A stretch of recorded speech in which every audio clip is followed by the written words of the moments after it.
راديو جيوي باكستان ديجيتال. تقرير خاصة. إطلاق صاروخ جرافيتي 1 الصيني بنجاح من البحر.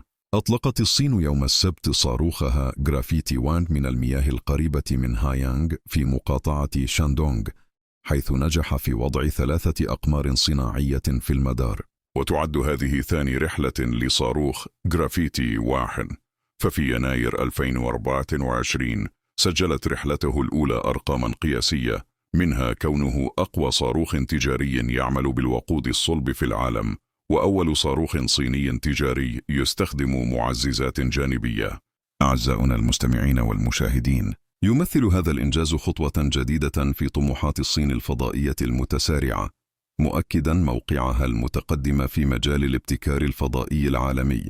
هذا هو راديو جيوي باكستان ديجيتال. راديو جيوي باكستان ديجيتال. كان هذا هو تقريرنا الخاص لهذا اليوم. أنا مقدمكم طارق هاشمي.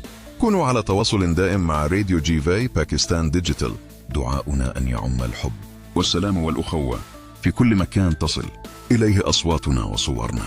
شاركونا بآرائكم، وإلى اللقاء في التقرير القادم، والسلام عليكم ورحمة الله وبركاته.